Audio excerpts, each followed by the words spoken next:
మహదేవ్ ఇలా అడుగుతున్నారు. మా మనవరాలకి 4 ఏళ్ళు, సన్నగా ఉంది. ఆరోగ్యంగా పెరగాలంటే ఎటువంటి ఆహారం ఇవ్వాలి తెలియజేయండి. హలో మహాదేవ్ గారు, 4 ఏళ్ల పిల్లలకి జనరల్లీ ఇంట్లో వాళ్ళు తీసుకునేటువంటి ఆహారం అంతా కూడా ఇవ్వచ్చు. వాళ్ళ కోసం స్పెషల్గా ఎటువంటి మీల్ ప్రిపేర్ చేయాల్సిన అవసరం లేదు. కానీ ఇంట్లో వాళ్ళు తీసుకుంటున్నట్టుగానే అన్ని రకాల ఆకుకూరలు, కాయగూరలు, ఫ్రూట్స్ కూడా వాళ్ళ డైట్లో భాగం కావాలి. స్నాక్ ఫుడ్స్ లాగా బిస్కెట్స్, చాక్లెట్స్, చిప్స్ ఇలాంటివి ఇవ్వడం కాకుండా నట్స్ అండ్ సీడ్స్తో చేసినటువంటి స్నాక్స్ కానీ, ఇంట్లోనే తయారు చేసినటువంటి గింజలతో చేసిన చాట్ లాంటివి అండ్ ఫ్రీక్వెంట్గా ఫ్రూట్స్ లాంటివి ఇవ్వడం చేసినట్టయితే కొంతవరకు మనకు కావాల్సినటువంటి విటమిన్స్, మినరల్స్ అన్నీ కూడా పాపకు అందుతాయి. అంతేకాకుండా డైలీ ఆమె తీసుకునే ఆహారంలో ప్రోటీన్ కంటెంట్ బాగుండేలాగా చూడాలి.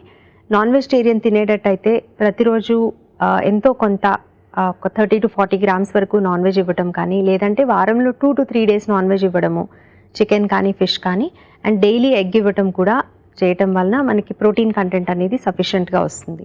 ఇంతేకాకుండా పాలు, పెరుగు కూడా చక్కటి క్వాంటిటీస్లో ఇస్తూ ఉన్నట్టయితే విటమిన్ డెఫిషియన్సీస్ అవి లేకుండా చక్కగా పెరుగుతుంది.